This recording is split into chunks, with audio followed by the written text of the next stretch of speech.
buenos días, buenas tardes, buenas noches. Bienvenidos a este live del Club de Leones Maracaibo Chinita del Sol. En esta otra nueva posibilidad de brindarles a ustedes información con especialistas en la materia. En este caso porque estaremos abordando hoy la depresión, ese lado claroscuro de una realidad. Así lo hemos titulado en el día de hoy, este nuevo encuentro con ustedes, desde esta posibilidad que nos brinda el live en Instagram, la cuenta de el Club de Leones Maracaibo Chinita del Sol, CL Chinita del Sol. Y hoy vamos a contar con la posibilidad de poder enterarnos de muchísimas cosas que tienen que ver con este tema de la depresión, con Víctor Rangel, psicólogo, que nos ha brindado la posibilidad de compartir con él y de aprender de él cosas interesantes de este tema, que día tras día y de algunos años para acá ha venido cobrando una importancia capital: la ansiedad, la depresión, y estaremos abordando muchísimas cosas al respecto de un tema que, repito, un tema que post pandemia se ha convertido verdaderamente en una situación bien difícil e incómoda, sobre todo así como para el enfermo, para quien está allí padeciendo de todo esto, también para su entorno, para su familia, para sus amigos. Y tenemos todos, de una u otra forma, estar mucho más enterados, informados de todo lo que tiene que ver con esta situación, con este mal de la depresión, de la ansiedad y todo esto que, al menos así lo pienso yo, desde mis pocos conocimientos, tienen que ver con tu entorno, con la sociedad, con el ambiente interpersonal, con muchísimas cosas que de una u otra forma pueden provocar, pueden iniciar esta situación. Así que es un poco lo que venimos a conversar con ustedes acá en este momento. Así que es lo que tenemos para ustedes en la mañana de hoy. Será interesante, por cierto, tener comunicación con Víctor, porque él sabe muy bien que es por acá, por este live de Chinita del Sol, el contacto. Así que seguramente nuestra compañera Marisol debe estar comunicándose con Víctor para informarle que esta es la vía ya con antelación, ya planificada, para que podamos tener el contacto con Víctor Rangel. Así que dentro de poco, y damos gracias a las personas que poquito a poco se han venido aquí o se están reportando, como Marisol Santos del Club de Leones Maracaibo Chinita del Sol, de Elsie Morles, que también se está uniendo en este instante a este live. Solo esperamos porque Víctor se conecte para enviarle la invitación y podamos tener ese contacto, esa famosa pantalla dividida que nos va a permitir con él tener la ocasión de enterarnos de muchísimas cosas, y pudiera ser un tema que muchas veces se ha venido hablando, conversando.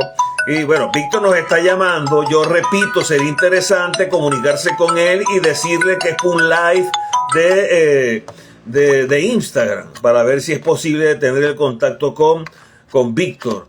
Ya me llamó a mí, me ha llamado acá, y es simplemente seguir este live.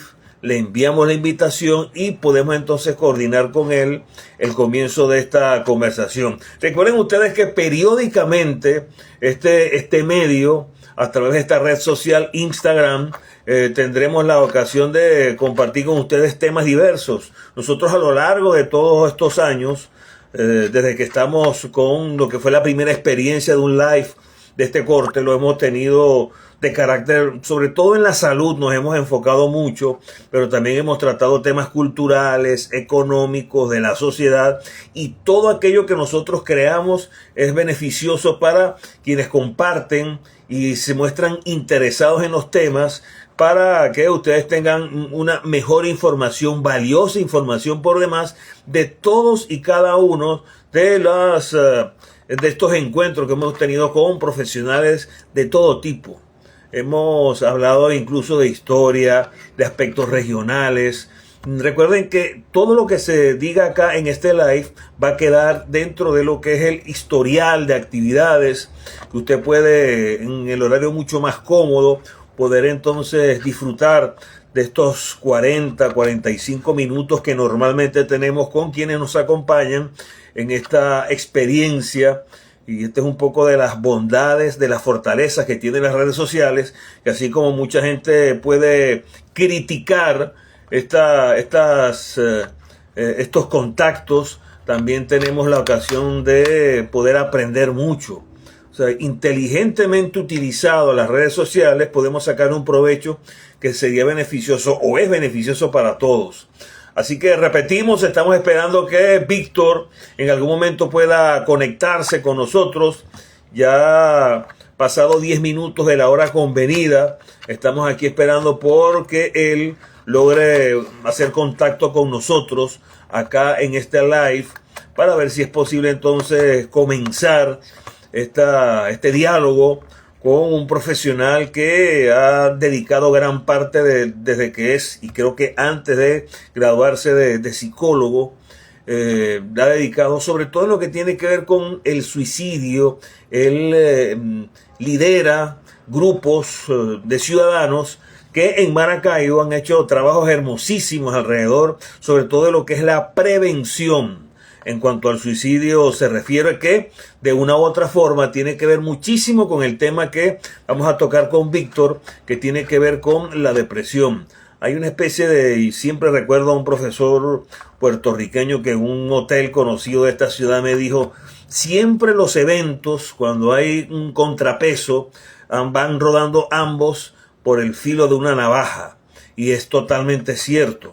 Y eso es aplicable, esta frase, a muchísimas cosas que en la vida se le pueden presentar para bien o para mal. Lo cierto del caso es que cuando hay algo que está al filo de la navaja, que puede ir a un lado o a otro, tenemos que tener la inteligencia para saber qué decisión tomar. Y que sea siempre con el criterio, siempre inteligente de la decisión tomada. Así que vamos a esperar entonces porque en algún momento Víctor entonces se comunique con nosotros. Podemos hacer incluso un pequeño paréntesis para darle tiempo. Él estaba en consulta en la mañana, no sé si ya salió de la misma, para entonces establecer con él esta posibilidad de esta reunión con alguien que verdaderamente maneja muy bien estos temas que les he tocado. Vamos a hacer una pequeña pausa, vamos a confirmar con él. Aquí está, Víctor ya se une a nosotros. Ya llega Víctor aquí con nosotros, porque él puede entonces hacer contacto para estar con nosotros acá en el... Aquí lo tenemos a Víctor, que ya ha cumplido con sus compromisos que ya tuvo hasta hace poco, ya se encuentra con nosotros. Así que lo bueno se hace esperar, Víctor, y gracias por haber aceptado la invitación del Club de Leones Maracaibo y Chinita del Sol. Psicólogo Víctor Rangel, como saben ustedes, vamos a tratar un tema que hemos titulado Depresión, el lado claro oscuro de una realidad. Pero yo quisiera que antes de entrar en materia con lo que es la depresión y todo aquello que pudiera estar cercano al mismo, yo quisiera un poco, a propósito de tu carrera profesional, que es la psicología, que tú de pronto me dijeras qué te motivó a ti específicamente a estudiar psicología y por qué en el estudio de la psicología elegiste la especialidad que es la que te reconocen todos como gran profesional de esta materia. Muchísimas gracias. Buen día, Víctor. Buen día, Wenceslao. Gracias por este espacio, gracias por este encuentro tan bonito. Tenía rato intentando acceder, pero bueno, no había podido y justo voy saliendo ahora mismo de consulta. Eh, bueno, Wenceslao, esta pregunta no me la esperaba, sin embargo, me alegra poder compartirlo. Yo fui también un paciente con un cuadro de depresión mayor a mis 11 años y en esa edad tan temprana que no se sospecharía que un adolescente lo podría estar pasando tan mal, experimenté no solo una tristeza patológica, sino esos sentimientos intensos de inadecuación, de culpa, de minusvalía, indefensión, pensamientos de muerte, ideas suicidas. Y a partir de todo ese cuadro tan complejo, como que desarrollé cierta sensibilidad o cierta curiosidad respecto al tema. Ya luego estudié filosofía y ya luego empecé estudios formales de psicología y medicina, pero me quedé solo con psicología, que en el fondo era lo que más me gustaba. Entonces, el trasfondo de Y haber qué empezado a especialidad de la estudiar filosofía, psicología? ¿Qué especialidad de la psicología fue la que te atrajo y que en definitiva tomaste para ti? sí, eh, creo que le empecé a ver el queso a la tostada en la facultad cuando ya vi las carreras propiamente clínicas. Esto de comprender las bases biológicas de la conducta, por qué siento lo que estoy sintiendo, con la intensidad que lo estoy sintiendo, qué está pasando en mi cuerpo y no solo en mis pensamientos, para que estos pensamientos y emociones surjan. Entonces, esa faceta, esa dimensión clínica de la psicología es lo que me enganchó, lo que me enamoró. Ahora entremos en materia ya específicamente y de lleno a lo que es la depresión. Y te pregunto a ti, que eres especialista en la materia, ¿cómo definir la depresión? Básicamente en términos psicológicos y médicos, que nos pudieras para ampliar un poco el conocimiento, poco o mucho que podamos tener en la materia.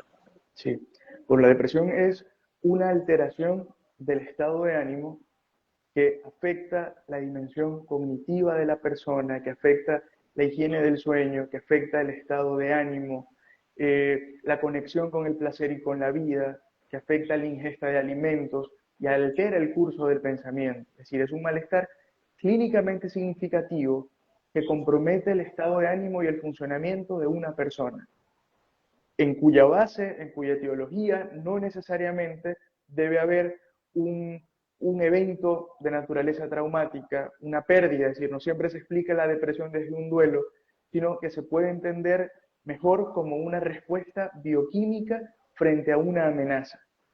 Cuando yo como mamífero cazador me siento amenazado, lo natural es que mi cerebro incremente la producción de una hormona llamada cortisol, y sabemos que cuando esa hormona se dispara, otras sustancias de mi sistema nervioso disminuyen, reportando síntomas que son propios de este trastorno. Es una enfermedad mental que, de la cual hoy más de 300 millones de personas experimentan.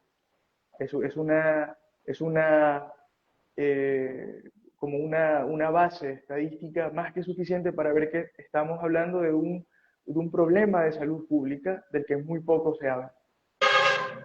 Ahora, esa parte psicológica de la depresión, todo eso que nos has enumerado al respecto, ¿viene acompañado por algún síntoma físico en la persona?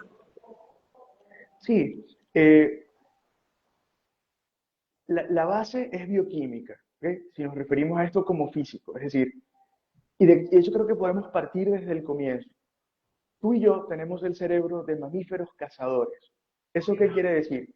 Que desde el punto de vista evolutivo estamos diseñados para todos los días poder cazar un elefante, un mamut, un animal enorme.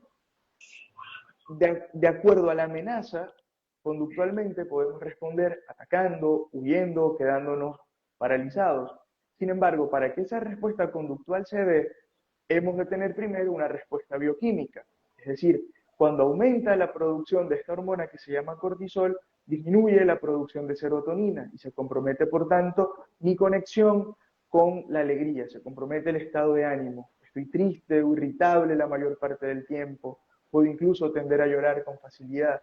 Disminuye la producción de dopamina, no encuentro placer ni conexión con la vida. Cosas que antes me gustaban y ahora ni siquiera disfruto, ¿no? Eh, Disminuye mi producción de glutamato y por tanto se comprometen mis procesos cognitivos, la memoria, la atención, el lenguaje, el recuerdo, la orientación, la abstracción. Mi cuerpo incluso se hace más lento, el movimiento, la ejecución, la comprensión. Llego a la cocina y me pregunto qué venía a hacer yo aquí. Puede ser una señal de que mis niveles de cortisol pueden estar elevados. Disminuye también mi producción de GABA, que es la hormona que regula la higiene del sueño. Entonces me cuesta quedarme dormido, permanecer dormido, o duermo demasiado. El punto es que cuando me despierto siento que no descansé. Si algo de esto me pasa, pueden ser señales de que mis niveles de cortisol están altos. ¿Qué ocurre, Wenceslao?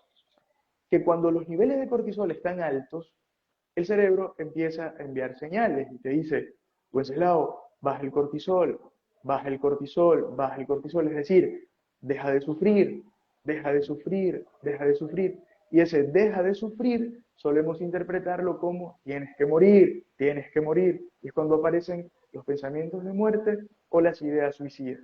Entonces, el núcleo somático de la depresión, ¿okay? Lo que se activa, el malestar de la depresión, no se padece en una parte específica del cuerpo, sino que involucra todos los sistemas, todo el funcionamiento emocional, cognitivo, porque incluso todo el curso del pensamiento también se altera. Entonces, no es que lo voy a sentir entre el páncreas y el vaso, no, sino que la base biológica corresponde en los neurotransmisores, esas sustancias de nuestro sistema nervioso. Estamos conversando con Víctor Rangel, psicólogo. Por cierto, hablando de psicólogos, hay una que es muy buena en su profesión, que es Joyce González, nuestra compañera en el Club de Leones Maracaibo y Chinita del Sol. Está con nosotros acá, unida a esta interesante conversación que tenemos con Víctor. Hablabas de la relación íntima, cercana entre la depresión y el suicidio. Yo decía hace rato en la presentación, Víctor, que era como caminar al filo de una navaja entre lo que es el suicidio y la depresión. Y así como te pedí una definición de lo que es la depresión, quiero pedirte la definición sobre el suicidio, los factores de riesgo más comunes que en tu práctica diaria has observado con relación al suicidio. Sí, bueno. Sí. El suicidio, como toda práctica autolesiva, autodestructiva, pues compromete, en este caso grave y fatalmente, la vida de la persona. Es una acción de infligirse daño de manera irreversible. Decido acabar con la vida. Ahora, esta decisión no es una decisión libre. Es una respuesta frente a un malestar emocional tan complejo que me tiene secuestrado y que no veo la salida al final del túnel. Y mi cerebro, que quiere que yo no sufra, pues me presenta la oportunidad como una vía de escape. ¿Okay? Ahora, ¿cómo comprender mejor esto del suicidio? Desde los factores de riesgo. Bueno, la impulsividad es un factor de riesgo. El estar expuesto a contextos altamente estresantes, un ambiente familiar hostil, una dinámica peligrosa basada en la sobrevivencia, la insatisfacción de necesidades básicas, incluso necesidades de autorrealización, necesidades de pertenencia, necesidades de seguridad, hace que surja el pensamiento de muerte, que es la antesala a la ideación suicida.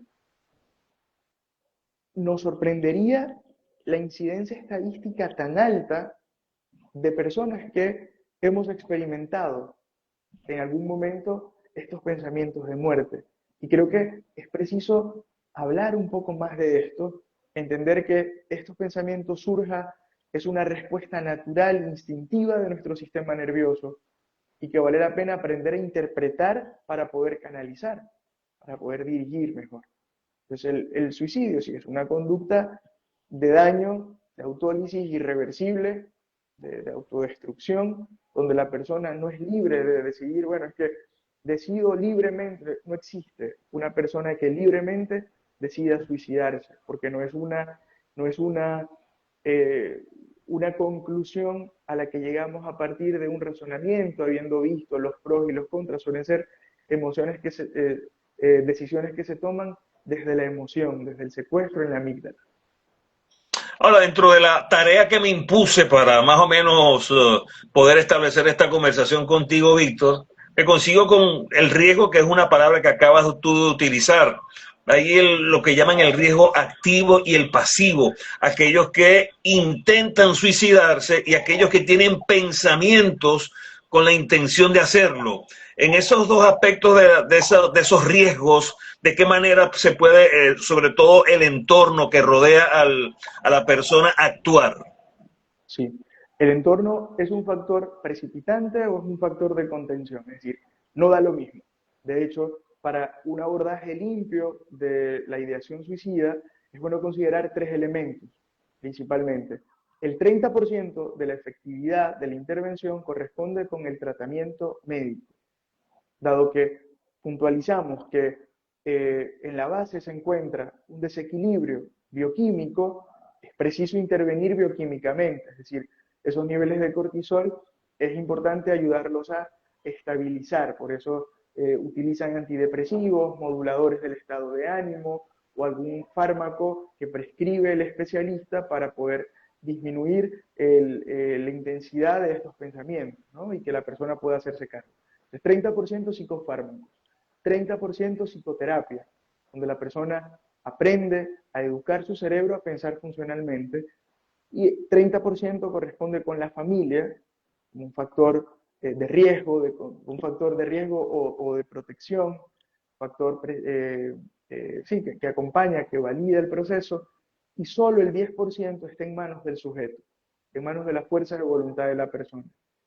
Cuando hay un riesgo activo, cuando lo único que la persona tiene es el 10% de su fuerza de voluntad, cuando no hay psicoterapia, cuando no hay tratamiento médico, cuando tampoco hay red de apoyo. Entonces, ese 10% se convierte en un riesgo activo porque se va debilitando, dado que estamos hablando es de voluntad. Entonces, estaríamos hablando aquí de que ese 10% ya es 8, es 7, es 5, es 2. Entonces, sí que el considerar la familia como un factor protector o un factor precipitante, creo que es hacer una lectura respetuosa también de estos riesgos. El riesgo pasivo corresponde con el pensamiento. El pensamiento de muerte no significa que la persona va a suicidarse. Si te surge el pensamiento, no significa que llegó el fin, que llegó el final. Significa que los niveles de cortisol están altos y que se pueden bajar. Ahora, el riesgo mayor está cuando ya esos pensamientos de muerte se han convertido en ideas suicidas. ¿Qué es un factor precipitante? Por ejemplo, estar inmersos en una dinámica familiar y social donde prevalece la invalidación, el juicio, la crítica, el abuso emocional, el abuso físico, el abuso sexual, son factores precipitantes. Muy sobre todo, la ausencia de seguridad emocional es un factor de riesgo. Fíjate que no es la ausencia del problema lo que puede prevenir la conducta autodestructiva. No, no, no. Es la ausencia de la seguridad emocional. Ahora, ante esta situación, ya tú hablabas de una cantidad importante de millones de personas que en este planeta Tierra pueden estar padeciendo de este mal. En este instante estás hablando de una cifra asombrosamente grande de 300 millones de personas que en este planeta de una u otra forma están atravesando por esta situación. Y ante eso yo me imagino que colectivamente hablando hay estrategias de prevención, y siempre la palabra prevención es importante en cualquier orden de la vida. Ahora, más allá de lo que es la educación, de lo que es la estrategia a seguir en función de todo esto, ¿cuáles son para ti las expectativas para reducir la incidencia del suicidio en esta sociedad? Una sociedad tan cambiante, una sociedad que de un día para otro puede ser totalmente distinta a la influencia de situaciones que hoy vivimos que hace 5 o 6 años no existían, que de pronto también han influido en esa incidencia y ese aumento en las personas que han intentado o tienen esos pensamientos suicidas. Bien, pues Elao, esta pregunta es muy buena porque el énfasis en la prevención siempre ha estado en el campo de la psicoeducación, ¿okay? También en generar algunas políticas públicas que en unos países más que en otros surten mejores efectos. Ahora, ¿cuál es aquí la clave para prevenir? Es una palabra, desde mi criterio, que no es bien entendida. Y esa palabra es autocompasión. No consiste en tenerme lástima, consiste en aprender a ser amable conmigo mismo. Carl Jung, que es un psicólogo prominente, ha dicho que es la forma como me hablo cuando me caigo lo que determina si me caí en un hueco o en una tumba. Es decir, es el modo como acompaño mi vulnerabilidad. ¿Cómo me trato cuando el mundo duele?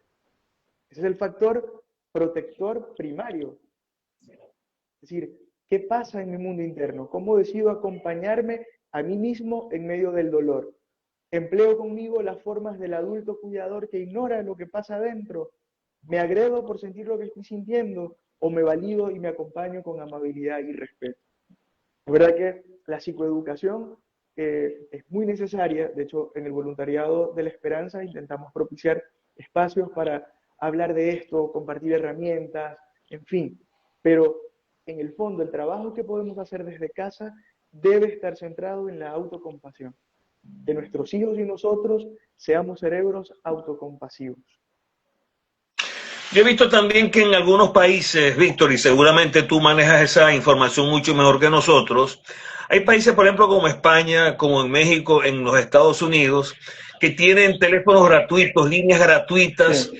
que de una u otra forma ayudan a eso que tan importante como es la prevención, esa ayuda emocional que en ocasiones se requiere. En Venezuela específicamente y en esta ciudad, este tipo de experiencias que hay en estos países existen o qué crees tú que en nuestro país, qué es lo que hay y qué es lo que hace falta para tratar de ir en esa ruta y tener la ocasión de contar con herramientas, con personas, con instituciones, con una simple llamada telefónica que pueda ayudar a todo esto.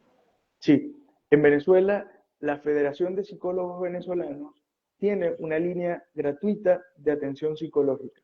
Es una línea abierta. En este momento no tengo a mano la línea, pero el número, pero lo podemos buscar. Eh, y bueno, allí se atienden emergencias psicológicas. En Maracaibo, bueno, en el hospital psiquiátrico, la Fundación Rehabilitarte también realiza una función muy importante. Hay psicólogos que también de manera gratuita ofrecen en los hospitales públicos de la ciudad. En el voluntariado de la esperanza no hemos llegado todavía a ese nivel de coordinación para poder ofrecer este servicio de manera gratuita. Sin embargo, vamos caminando en esa dirección. En la vereda del lago entiendo que funciona un punto amarillo o funcionó, al menos durante la administración del alcalde Ramírez, un ambulatorio en vereda del lago que habían especialistas, psicólogos, psiquiatras, neurólogos para atender gratuitamente también estos casos. Entonces, hoy, gracias a una ordenanza que impulsaron concejales para nuestros vecinos, también la red ambulatoria ya cuenta en gran parte con atención psicológica, lo cual creo que es una medida muy importante. O sea, es verdad que en materia de políticas públicas para la prevención y el tratamiento de esta problemática y de otras de salud mental, es deficiente, es mejorable, pero creo que en los últimos años se han venido dando pasos muy importantes que mi gremio celebra. Tú hablabas y además con la pasión que te caracteriza de este voluntariado de la esperanza. Y yo quisiera que un poco nos hablaras el nacimiento, cómo nace este voluntariado de la esperanza. En tan corto tiempo realizado hermosísimas gestiones, presencia importante en varias zonas de esta ciudad y mucho más allá. Y háblanos un poco de cómo la gente también puede acercarse a este voluntariado para también consustanciarse de todas estas cosas buenas que tú lideras acá en la ciudad. Sí, gracias. Bueno, hace 4 años surgió espontáneamente el voluntariado de la esperanza. No sé si recuerdas que se hizo viral que con la llegada de la primavera en el Cono Sur empezaron a regalarse flores amarillas a personas especiales. Empezaba en septiembre y había que hay dos aspectos coincidenciales o providenciales. El primero es que septiembre es el mes de la prevención del suicidio, amarillo es el color de la prevención del suicidio. Entonces dijimos, ¿por qué no nos vamos a la vereda del lago, un grupo de personas que yo acompañaba terapéuticamente, y regalamos flores amarillas a desconocidos diciéndole gracias por no rendirte? Y así surgió. Y nos fuimos el primer año y vimos aquella receptividad, aquella acogida, y a medida como que iba creciendo el voluntariado, fuimos dándonos cuenta de otras cosas. El gesto simbólico de la entrega de la flor amarilla a la persona especial comportaba un compromiso. Pues el audio te entrego esta flor porque de aquí a la próxima primavera tienes el compromiso de estar conmigo. Entonces esto como un recurso para la prevención del suicidio, vimos que tenía un significado profundo, un significado hermoso. Independientemente de lo que estés viviendo, puede ser acompañado en el dolor. Habla, escucha, pide ayuda, no te tragues el dolor. Y los voluntarios, pues vamos, organizamos estos eventos donde, pues bueno, Luis Rodolfo, Norca, todo el que quiera ir, por supuesto que podemos hacerlo. Se trata de sembrar esperanza. ¿Por qué nace este voluntariado? Porque necesitamos hacer cultura de la vida. Porque creemos que una Maracaibo sin suicidios es posible. Porque no se mata, disculpa, aquel que es loco, no se mata el que es débil. No, no, no. Para que eso llegue a la mente de alguien solo necesitas tener una mente, nada más. Tú hablabas hace rato y ya en esta parte final de la conversación, Víctor, con relación a que vienes de una consulta. Yo imagino que has tenido consultas diversas, distintas. Cada paciente es una historia totalmente distinta a otra.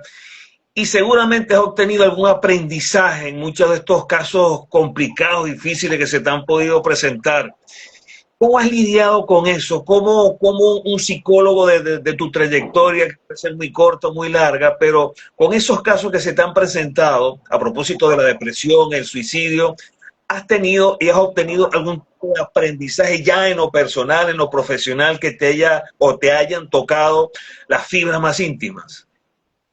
Sí, sobre todo me moviliza mucho cuando se trata de adolescentes, también porque me conecta con mi propia historia y porque muchas veces el cerebro adolescente no es un cerebro bien comprendido, bien interpretado, y se espera o se imprime sobre el adolescente eh, una expectativa, la demanda de que tiene que ver el mundo y regularse como si fuera un adulto, contradiciendo cualquier aproximación, cualquier descubrimiento moderno de neurociencia. El adolescente no ve el mundo como un niño.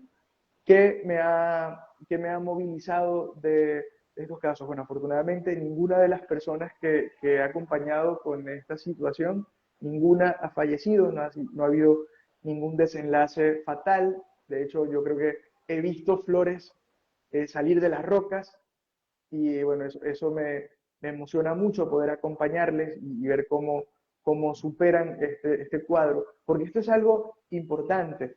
El pensamiento de muerte, la ideación suicida, es verdad que comporta un malestar clínicamente significativo en la persona. Es verdad que la causa puede ser conocida, pero también es verdad que hay tratamiento, que hay cura para el alivio de los síntomas y para que la persona avance y termine siendo un individuo más fuerte emocionalmente, que no se quedó en el evento de naturaleza traumática, sino que decidió sobreponerse, avanzar, ampliar su rango de adaptación, de ajuste al medio, convertirse en su adulto cuidador. Es impresionante, pero creo que después de un cuadro de depresión mayor, la persona puede tomar dos caminos. O se entrega al dolor o termina haciendo del dolor aprendizaje y convirtiéndolo en responsabilidad con la propia historia. Te pregunto y nos hace Marisol Santos un interrogante. ¿Hay depresión sin suicidio? ¿Es eso posible? Sí, por supuesto que sí. El suicidio es ya el último extremo de la depresión. Es el no ver luz al final del túnel, es no contar con tratamiento médico, con acompañamiento terapéutico, es no tener red de apoyo. Es una suma de factores que terminan desafortunadamente de ese modo. De hecho, cada 40 segundos se quita la vida a una persona. Eso nos impresiona, eso es algo que nos tiene que doler. Es algo que nos tiene que doler. Sin embargo, el suicidio se puede prevenir. Psicoeducación y sobre todo propiciar, sobre todo en casa, un ambiente seguro, validante, respetuoso. El mundo en que vivimos no solo es acelerado, es hostil también.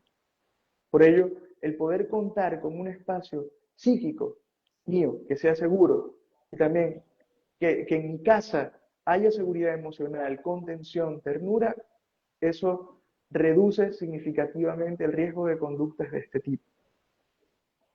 Aquí nos han Víctor, escrito.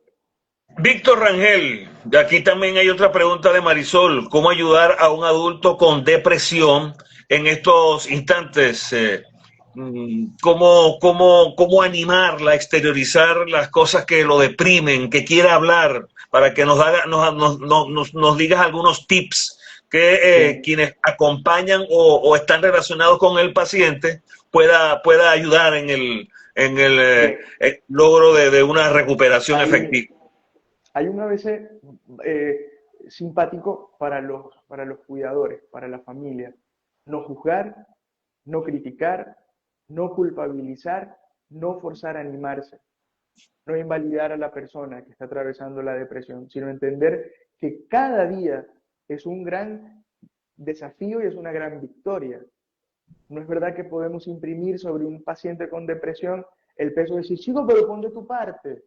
Pon de tu parte. Sí, nadie está poniendo tanto de su parte en este planeta como ese ser. Entonces se trata de meter el hombro y ven, vamos juntos, se vale sentir, pero no estás solo. ¿Quieres hablar sobre eso? Hablamos. Me aseguro yo como familiar de que este paciente tenga ese 90% que necesita de apoyo para poder salir. Familia, en la cual debe prevalecer un ambiente seguro, amigos, que tenga acceso a la psicoterapia y que tenga también tratamiento médico. Creo que es el acto de amor más grande que podemos tener con los familiares mientras acompañamos con amabilidad y respeto. Víctor, muchísimas gracias por esta posibilidad que nos ha brindado en la mañana de hoy. Yo quisiera Gracias a que ustedes. también nos comuniques la vía por la cual se pueden hacer contacto contigo, que pueden hacer contacto con ese voluntariado de la esperanza, para que la gente interesada en el tema, que aspiro y espero sean muchísimos, puedan de una u otra forma incorporarse y estar junto a ti en todas estas cosas buenas que has venido realizando al respecto. Gracias, Wenceslao. Bueno, sí, por Instagram estoy como Víctor Hablemos, que como aparezco ahorita, y también por mi número de teléfono, 0424-736-7520. También en la clínica Amper de Fuerzas Armadas, pues me pueden conseguir también. ¿Alguna pronta y cercana actividad en las siguientes semanas, meses? Sí, en las próximas semanas, bueno, esta semana anunciaremos la fecha de una actividad psicoeducativa en el Colegio de Médicos del Estado Zulia. ¿Okay? Será ahora en el mes de febrero, probablemente la tercera semana, pero todavía no se ha definido bien la hora, sin embargo, les contaremos con tiempo para que puedan acompañarnos. Víctor Guerra Rangel nos ha acompañado en el día de hoy. Víctor, muchísimas gracias. El Club de Leones Maracaibo Chinita del Sol siempre dispuesto a la colaboración, a la ayuda y siempre puedes contar con nosotros para cualquiera de estas actividades que tú emprendas conjuntamente con la gente del voluntariado de la Esperanza. Muchísimas gracias por Muchas gracias. te deseamos lo mejor siempre. Gracias, igualmente. Que tengan un excelente fin de semana. Recuerden que existen para ser profundamente felices. Muchísimas gracias a Víctor Rangel, psicólogo Víctor Rangel, que nos ha acompañado en el día de hoy. Y usted pendiente, porque esto que acabamos de conversar lo puede usted ubicar en el Club de Leones Maracaibo y Chinita del Sol, en CL Chinita del Sol, la dirección en el Instagram, para que usted pueda entonces enterarse un poco de lo que hemos conversado en la mañana de hoy. Muchísimas gracias por este contacto y será hasta una nueva oportunidad.